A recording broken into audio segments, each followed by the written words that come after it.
Ketika Demokrat menerima PKB atau Golkar gitu ya, itu memberikan pesan kepada Anies Baswedan, PKS dan Nasdem gitu. Yakin nih AHY nggak mau dijadikan cawapres gitu. Yakin kalian nggak mau memilih AHY nih. Ini kapan mau dideklarasikan? Kapan mau diumumkan? Kalau enggak saya mau nyebrang nih. Udah ada Golkar yang jemput. Makanya ketika Golkar dan PKB datang ke Demokrat, itu karena memang kayaknya ada peluang bagi Demokrat untuk berubah haluan atau berpisah dengan koalisi perubahan. Ya karena kalau orang sudah berani nyapa itu pasti ada sinyal-sinyal penerimaan gitu. Kalau makin sering pimpinan partai bertemu itu makin baik untuk situasi politik maupun pendidikan politik buat anak muda. Apa yang akan terjadi malam ini, pertemuan antara Pak SBY dengan Pak Erlangga, itu kita mesti syukuri, kita mesti support sebagai bagian dari silaturahmi kebangsaan. Jadi berbeda pilihan bukan berarti tidak bisa bersilaturahmi. Tadi saya mau menekankan apa yang dikatakan oleh Jaki, bahwa kami koalisi perubahan persatuan sudah lebih dari cukup 28%. Lalu kemudian bahkan sekarang bertemu Erlangga dengan Pak SBY. Pertama, ini menunjukkan bahwa koalisi-koalisi yang kemarin diklaim bisa kemudian menjadi koalisi permanen Pilpres, itu menurut saya hanya sebatas kongko politik. Sampai nanti menjelang masa pendaftaran, apa yang kemarin sudah diklaim menurut saya sangat mungkin berubah. Dan konstelasinya kan makin terlihat dan berbeda ya. Kalau dikatakan pertemuan tahun lalu juga sudah pernah dilakukan, saya pikir bobot politiknya pertama sekarang akan lebih besar.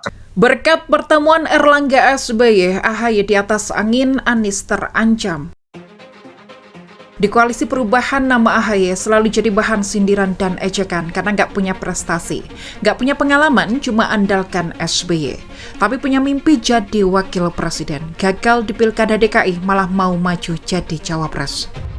Partai Nasdem dan PKS juga kelihatan nggak tertarik kalau AHY jadi cawapres Anies. Berulang kali nama Mahfud MD, Sandiaga hingga Khofifah disuarakan sebagai cawapres potensial. Kalau Demokrat habis kesabaran, bisa saja mereka keluar dari koalisi. Kalau sudah begini, Anies yang terancam gak bisa nyapres. Demokrat bisa saja bikin ulah kalau ada peluang. Barusan Ketua Umum Golkar Erlangga minta langsung bertemu SBY di Cikeas. Dua tokoh besar bertemu langsung. Artinya ada pembicaraan serius. Kalau cuma pembahasan sepele, cukup lewat telepon. Orang awam pun bisa menebak kalau mereka mau diskusi soal Pilpres. Saya lihat ini ada kaitannya dengan P3 yang resmi berkoalisi dengan PDIP mengusung Ganjar. Sebelumnya, KIB terdiri dari Golkar, PAN, dan P3. Karena P3 bergabung dengan PDIP, otomatis kekuatan KIB akan merosot. KIB butuh tambahan kekuatan dari partai lain. Mungkin Demokrat cocok jadi pengganti. Jika Demokrat dan Golkar bergabung, maka syarat ambang batas 20% sudah tercapai. Duet Erlangga dan AHY bisa langsung terwujud. Apakah itu mungkin? Ternyata AHY kasih sedikit kode buat kita. Dia bilang semua sangat mungkin terjadi kalau tujuannya baik dan sama-sama mau melakukan perubahan. Berarti AHY buka peluang untuk bikin koalisi perubahan jadi kacau. Pertanyaan lainnya, apakah Golkar yang pindah ke koalisi perubahan atau Demokrat yang pindah ke KIB? Kalau Golkar yang berkoalisi dengan koalisi perubahan rasanya sulit sekali. Ini karena tahun 2019 lalu, Munas Golkar memutuskan Erlangga sebagai capres partai Golkar. Tahun 2021, Golkar gelar rapat pimpinan nasional atau Rapimnas. Hasilnya Erlangga maju sebagai capres. Kayaknya Golkar nggak mau tawar-menawar soal capres. Jadi ada dua skenario, kalau Golkar gabung ke koalisi perubahan, maka Erlangga capres. Lalu Anies juga capres, iya nggak bakalan klop. Salah satu harus mengalah, tapi siapa yang mau mengalah? Tapi kalau Demokrat yang gabung bersama Golkar, ini lebih gampang. Peluang AHY jadi cawapres terbuka lebar. Erlangga tetap bisa jadi capres. Skenario ini menurut saya lebih masuk akal. Nah, dengan demikian AHY punya daya tawar yang lebih kuat. Kalau selama ini AHY nggak berdaya di koalisi perubahan karena nggak dilirik, maka pertemuan antara Golkar dan Demokrat bikin posisi Anas mulai goyang. Syarat bubarnya koalisi perubahan cuma satu, yaitu salah satu partai keluar dari koalisi. Mereka bakal game over dan Anies jadi gelandangan politik. Dari sini kita bisa lihat AHY berpeluang ancam posisi Anies. Golkar beri harapan pada Demokrat. AHY bisa tersenyum lega karena ada pintu peluang yang terbuka untuk dia. Mimpinya untuk jadi cawapres kembali terang seandainya Golkar memang ajak Demokrat berkoalisi. P3 yang awalnya ke KIB aja mendadak gabung ke PDIP dan dukung Ganjar. Kenapa Demokrat nggak bisa keluar dan gabung ke Golkar? Semua bisa terjadi, apapun mungkin terjadi. AHY tadi udah bilang, peluang koalisi selalu ada. Orang yang komitmen nggak akan melirik peluang lain di luar. Bisa dibilang koalisi perubahan nggak sesolid yang kita bayangkan. Anies yang bukan ketua umum partai, juga bukan kader partai, nggak punya logistik, punya riwayat hutang piutang saat pilkada DKI. Biasanya rentan dengan resiko gagal nyapres. Anies nggak punya apa-apa selain rekam jejak amburadul selama jadi gubernur dan juga rekam jejak jago ngibul. Jika pada akhirnya Anies gagal nyapres, ini bukan hal yang aneh.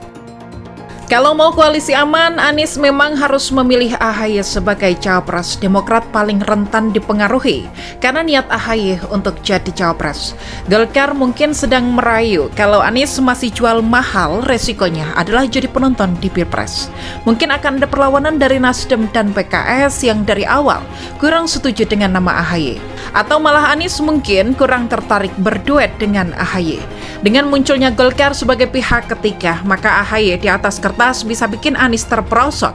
AHY di atas angin saat ini, ibarat saya minta naik jabatan di perusahaan yang sekarang, tapi tidak digubris dan perusahaan lain menawarkan jabatan yang lebih tinggi. Saya punya daya tawar, saya jadi pede, kasih pilihan ke atasan.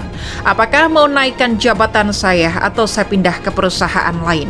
Inilah yang terjadi pada AHY, dari yang putus asa dilepehin dan tidak dianggap jadi punya power untuk negosiasi ulang.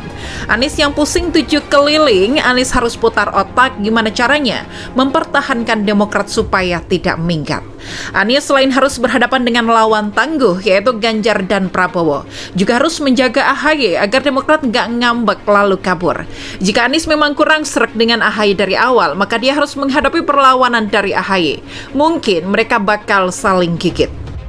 Bagi sebagian orang, Pilpres dirasa lebih adem kalau tidak ada Anies. Siapapun capresnya, nggak masalah, asalkan jangan ada Anies. Sebagian pendukungnya bakal bikin gaduh di Pilpres sama seperti saat Pilkada DKI 2017. Kalau Anies nggak ikutan Pilpres, bakal lebih tenang. Dinamika politik saat ini berpotensi membuat tiket capres Anies tergoyak.